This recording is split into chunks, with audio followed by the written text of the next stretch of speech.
Hey everyone, welcome back to my channel. I'm Rini, this is the Enchanted Planner, and today we're talking about 10 ways you can choose a planner theme. These are 10 ways that I generally come up with things, so I figured we would share them with you. And we, being me and Di, we're both going in blind. We don't know what each other has come up with. So I encourage you all to check the description and head over to Di's channel and watch her version of this video as well. So once in a while, actually, and a lot lately, I get stuck in planner funk. And I think part of it is because I'm a content creator and I have 3 planner spreads that I usually have to do each week, and then like occasionally monthlies or currently pages and blah, blah, blah, blah. And I get out of ideas sometimes. So these are 10 ways that I help myself choose a planner theme. Number 1 being new products. And I'm not attributing that to consumerism. And I have a story to follow up with that. But getting new product is always very exciting. Like these two, I can't wait to use. I'm actually right now trying to come up with some kind of an excuse to bust into these sticker books and create a spread, but it's a little early. It's not even the middle of November yet, so I'm loving them from afar, but they've excited me. Like I can't wait to bust into them. Like I'm so excited to bust into them. But you have to be careful. When I was fairly new to planning, I kind of used it as an excuse. I would use my planner funk to buy sticker books, and that was the wrong way to approach it, because I was shopping for the sake of shopping, not because I needed something. So as most of you know, I have backed right out of buying a lot this year. I bought not much when it comes to planner supplies. I believe I bought the Tinkerbell sticker books. I bought the newest Halloween and Dia de los Muertos sticker books. And that's all I bought from Happy Planner. The rest have either been from JoJo's Pretty Paper Shop or Posh or other small creators. Just food for thought. Buying a new sticker book is sometimes a great way to light a fire, but you just have to make sure that it's not enabling behavior, right? Number 2, and this is one I do more often than you would think. I shop my stash. Sometimes it works, sometimes it doesn't. But in this case, I shopped my stash last week looking for something to do in my dashboard and came across the Keep Going sticker book and realized I really hadn't used it. And it's been in my collection for quite a while. So it was a perfect sticker book for a November spread, because November's weird. Like it's too early for Christmas and Halloween's done, and there's, it's not really feeling fall anymore. I mean, it's fall, but we're moving more into winter now as well. But shopping your stash is a great way to make sure that you use those sticker books that you bought, and to bring something to the forefront that you've totally forgotten about. Number 3 is also something I do a lot more than you would realize, and that is shopping my old planners and recreating old spreads that I absolutely loved. Like this one was my October 2022 monthly as well, and I turned it into my October 2023. I just love it. It's one of my favorites. Another example of that is my November monthly for this year. This was a spread I did in November of last year. And then of course there is this one, which is a recreation from the same week last year, because with Halloween falling this week, it puts it in the month of November, and it feels really strange to me to do a Halloween spread in my November month.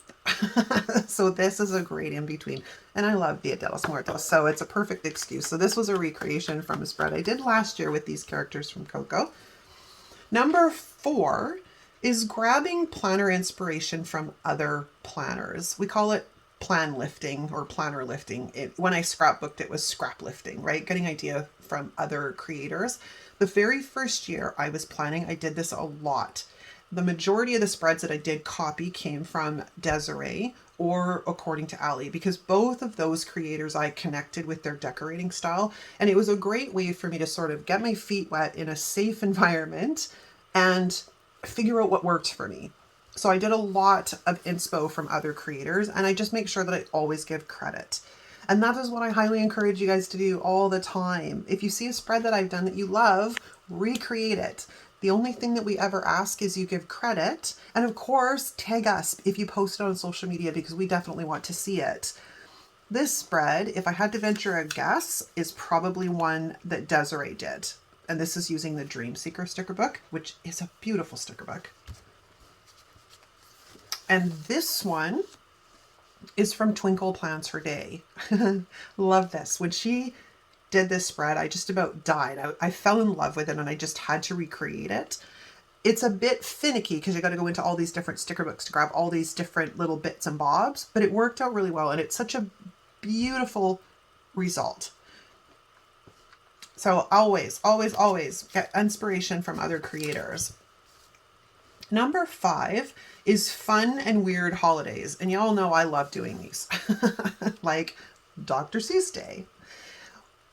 When I go to set up my planners each month, I head to a website called brownielocks.com and I will go through the list of everything that they have found on the internet that is associated with that particular month and use that to draw ideas for how I might plan some of my weeks. This case, it was Dr. Seuss.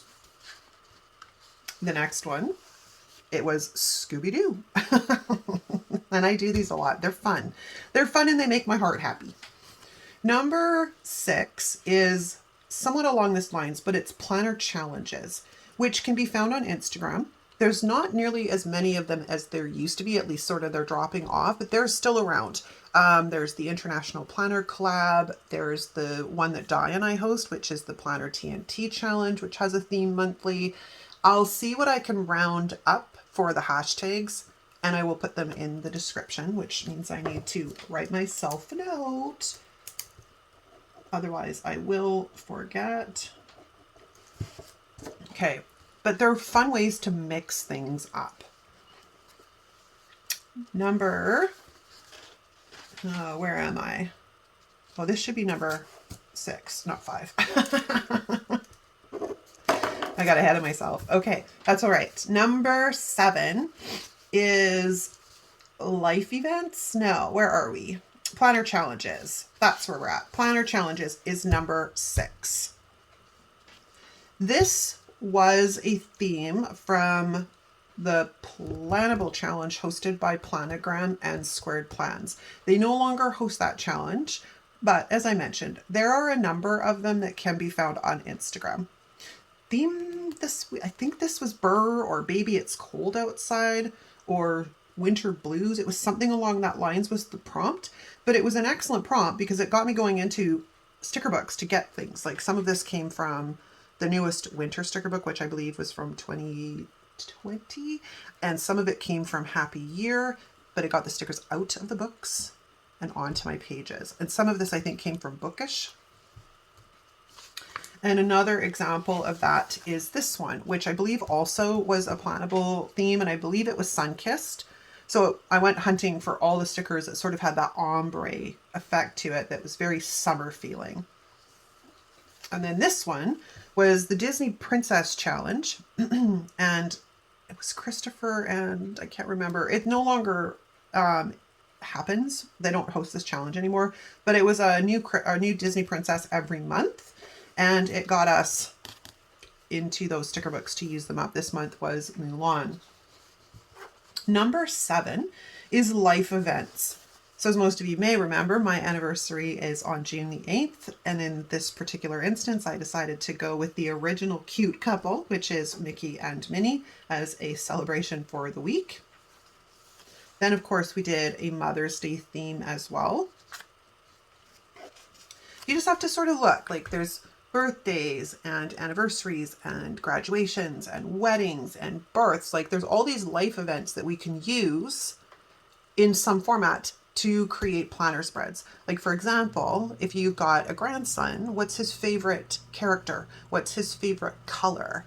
Those are things that can be drawn upon like around his birthday to create a planner spread that's sort of, hey, it's all about the grandson that week or your granddaughter or what have you. I wish I had grandbabies. I don't have grandbabies yet. Number 8 is seasonal ideas. And what I'm more so referring to is things that you would do in that season. So for example, in the spring, I made a kite flying spread between my monthly and my currently pages.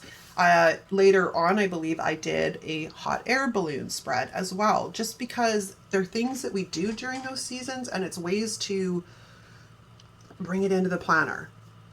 So like going to the beach, going on a picnic, jumping in the leaves, going to outdoor movie theaters, that type of thing. Any of the types of things that you would associate as activities during a particular season can definitely be incorporated as planner spreads. Number 9 is your favorite colors, yours or someone else's, or unique color combinations or things that match really well. And I have a playlist here on the channel that is what book pairs with what book, or what other books paired well together. So I will link that down in the description if you want to check it out. But as most of you know, my favorite color is purple. So we see a lot of purple. I would probably do all of my planner spreads purple if I figured I could get away with it. And you guys wouldn't get sick of it. Or interesting color combinations, green and pink, green and purple, or color combinations that just look really sharp together. Or you can go with the lack of color and do something like a black and white spread for a very dramatic effect. And number 10, which is our final on the list, is unique decor ideas. So they don't see them very often now, but it was quite popular a few years ago, the rainbow spread. And why this is kind of great, it's a little bit fiddly, but it makes you get into a lot of your sticker books looking for specific colors that you're going to pull out to create sort of a rainbow look to your spreads, which could be done with icons or flowers or boxes. Like there's a lot of different directions you can take it, but it gets the stickers out of the book and into your planner. Or something like, oh, where's my final buddy? Hang on, I gotta find my final. There he is. Is this like a checkerboard spread? The checkerboard spread is a very dramatic piece. However, as most at that time I'll tell you, I don't recommend doing it on a week that's super busy, unless you don't care if you're writing in those boxes. I like to keep them clean. However, like this Friday, I had no options because I only had one box to write in and I was running out, so I had to sort of tap in. But I love a checkerboard spread. They just look so fantastic. And again, they can be done with flowers and icons and any kind of decor thing you can come up with. They can be easily done. But that's a wrap, you guys. So it's a fun way to mix things up. It's ways you can keep yourself from getting too far down into planner funk, which I think all go through. I've been fighting it on and off myself the last while. So these are 10 ways that I try and avoid it. So let me know what you think in the comments. Make sure you go into the description and check out Di's video as well. And leave me a comment down below and share with me one way you choose planner themes. That's a wrap. Thanks so much for watching, you guys. I hope you found the video helpful. As always, I'll see you next time. Ciao.